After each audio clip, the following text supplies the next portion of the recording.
കേരള രാഷ്ട്രീയത്തിൽ യു.ഡി.എഫിൻ്റെ ഉജ്ജ്വലമായ വിജയത്തിന് പിന്നാലെ വി.ഡി. സതീശൻ മുഖ്യമന്ത്രിയായി അധികാരമേൽക്കുന്ന ഘട്ടത്തിൽ രാഷ്ട്രീയ കേന്ദ്രങ്ങൾ ഏറെ ഉറ്റുനോക്കിയ ഒരു കാര്യമായിരുന്നു കോൺഗ്രസ് നേതാവും തിരുവനന്തപുരത്ത് നിന്നുള്ള ജനപ്രിയ എം.പിയുമായ ശശി തരൂരിൻ്റെ സാന്നിധ്യം.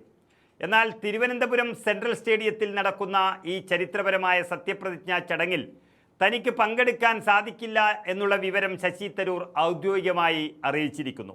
തൻ്റെ അസാന്നിധ്യം രാഷ്ട്രീയമായി യാതൊരുവിധ തെറ്റിദ്ധാരണകൾക്കും വഴിമാറി കൊടുക്കരുത് എന്ന നിർബന്ധമുള്ളതുകൊണ്ട് തന്നെ അദ്ദേഹം നിലവിലെവിടെയാണെന്നും എന്തുകൊണ്ടാണ് ഈ സുപ്രധാന ചടങ്ങിൽ നിന്ന് വിട്ടുനിൽക്കുന്നതെന്നും ഫേസ്ബുക്ക് കുറിപ്പിലൂടെ വളരെ വ്യക്തമായി ജനങ്ങളെ ബോധ്യപ്പെടുത്തി. തൻ്റെ പഴയ കലാലയ ജീവിതവുമായി ബന്ധപ്പെട്ട ഏറ്റവും സവിശേഷമായ ഒരു ചടങ്ങിൽ പങ്കെടുക്കുന്നതിനായി ശശി തരൂർ ഇപ്പോൾ അമേരിക്കയിലാണുള്ളത്. യു.എസിലെ മസാച്യൂസെറ്റിലുള്ള പ്രശസ്തമായ ടഫറ്റ് സർവകലാശാലയുടെ ഭാഗമായ Fletcher school of law and ഡിപ്ലോമസിയിൽ നിന്നാണ് അദ്ദേഹം ഉന്നത വിദ്യാഭ്യാസം പൂർത്തിയാക്കിയത്.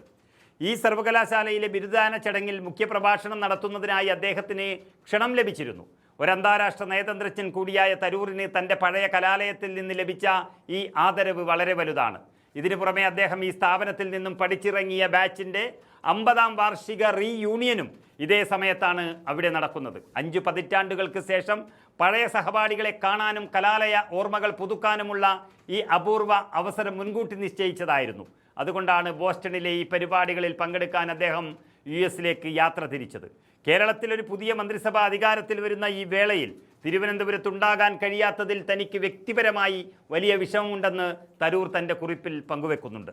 എങ്കിലും വി.ഡി. സതീശൻ മുഖ്യമന്ത്രി പദവിയിലേക്ക് ഉയരുന്നത് അദ്ദേഹത്തിൻ്റെ കഠിനാധ്വാനത്തിനും രാഷ്ട്രീയ പ്രവർത്തന മികവിനും ലഭിച്ച ഏറ്റവും അർഹമായ അംഗീകാരമാണെന്ന് തരൂർ അടിവരയിട്ട് പറയുന്നു. സതീശൻ്റെ നേതൃത്വത്തിലുള്ള പുതിയ സർക്കാരിന് എല്ലാവിധ ആശംസകളും താൻ ദൂരദേശത്ത് നിന്നും നേരുന്നതായി അദ്ദേഹം വ്യക്തമാക്കുകയും ചെയ്തു. തിങ്കളാഴ്ച രാവിലെ 10 മണിക്ക് തിരുവനന്തപുരം സെൻട്രൽ സ്റ്റേഡിയത്തിൽ നടക്കുന്ന സത്യപ്രതിജ്ഞാ ചടങ്ങ് വൻ ജനപങ്കാളിത്തത്തോടെയും പ്രമുഖ നേതാക്കളുടെ സാന്നിധ്യത്തോടെയും വളരെ വിപുലമായാണ് വിഭാവനം ചെയ്തിരിക്കുന്നത്. ദേശീയ രാഷ്ട്രീയത്തിലെ പ്രമുഖ വ്യക്തിത്വങ്ങൾ ഈ ചടങ്ങിന് സാക്ഷ്യം വഹിക്കാൻ തിരുവനന്തപുരത്ത് എത്തിച്ചേരുന്നു. കോൺഗ്രസ് നേതാക്കളായ രാഹുൽ ഗാന്ധി, പ്രിയങ്ക ഗാന്ധി, പാർട്ടി അധ്യക്ഷൻ മല്ലികാർജുൻ ഖർഗെ, കർണാടക ഉപമുഖ്യമന്ത്രി ഡി.കെ. ശിവകുമാർ എന്നിവർക്ക് പുറമെ കർണാടക, തെലങ്കാന, ഹിമാചൽ പ്രദേശ് എന്നീ സംസ്ഥാനങ്ങളിലെ മുഖ്യമന്ത്രിമാരും ഈ ചരിത്ര മുഹൂർത്തത്തിന് സാക്ഷിയാകുകയാണ്. അയൽ സംസ്ഥാനമായ തമിഴ്നാട്ടിൽ നിന്നുള്ള മുഖ്യമന്ത്രി വിജയിയുടെ സാന്നിധ്യവും ചടങ്ങിൻ്റെ പ്രധാന ആകർഷണങ്ങളിൽ ഒന്നാണ്. ഭരണകക്ഷിയിലെ പ്രമുഖർക്ക് പുറമെ പ്രതിപക്ഷ പാർട്ടികളിൽ നിന്നുള്ള നേതാക്കളും ചടങ്ങിൽ സംബന്ധിക്കുന്നു. അടുത്തിടെ നടന്ന തെരഞ്ഞെടുപ്പിൽ വിജയിച്ച ബി.ജെ.പിയുടെ 3 പുതിയ എം.എൽ.എമാരും CPM-ന്റെ മുതിർന്ന നേതാക്കളും ഈ ചടങ്ങിൽ പങ്കാളികളുമാകുമെന്ന് അറിയിച്ചു കഴിഞ്ഞു. സാധാരണയായി ഇത്തരം വലിയ രാഷ്ട്രീയ മാറ്റങ്ങൾ നടക്കുമ്പോൾ പ്രമുഖ നേതാക്കൾ വിട്ടുനിൽക്കുന്നത് പലവിധത്തിലുള്ള അഭ്യൂഹങ്ങൾക്കും ഗ്രൂപ്പ് പോരുകളുടെ വാർത്തകൾക്കും വഴിവെക്കാറുണ്ട്. എന്നാൽ തരൂർ തൻ്റെ US യാത്രയുടെ വിവരങ്ങളും ചിത്രങ്ങളും വളരെ കൃത്യമായി പങ്കുവെച്ചതോടെ രാഷ്ട്രീയ എതിരാളികൾക്ക് അനാവശ്യ വിവാദങ്ങൾ ഉണ്ടാക്കാനുള്ള അവസരമാണില്ലാതായത്.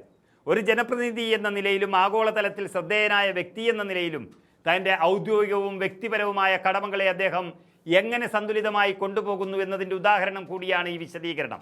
ഒരു വശത്ത് തൻ്റെ രാഷ്ട്രീയ തട്ടകമായ കേരളത്തിലെ പുതിയ ഭരണമാറ്റത്തെ വലിയ പ്രതീക്ഷയോടെ കാണുകയും മറുവശത്ത് അന്താരാഷ്ട്ര തലത്തിൽ തനിക്ക് ലഭിച്ച ആദരവിനെ ബഹുമാനിക്കുകയും ചെയ്യുന്ന ശശി തരൂരിൻ്റെ നിലപാടിനെ സോഷ്യൽ മീഡിയയും വളരെ നല്ല രീതിയിലാണ് സ്വീകരിച്ചത്. അകലെയാണെങ്കിലും കേരളത്തിലെ പുതിയ മന്ത്രിസഭയ്ക്കും മുഖ്യമന്ത്രി വി.ഡി. സതീശനും പൂർണ്ണ പിന്തുണ പ്രഖ്യാപിച്ചുകൊണ്ട് തന്നെയാണ് ശശി തരൂർ തൻ്റെ കലാലയ ഓർമ്മകളുടെ സുദിനങ്ങൾ അമേരിക്കയിൽ ചിലവഴിക്കുന്നത്.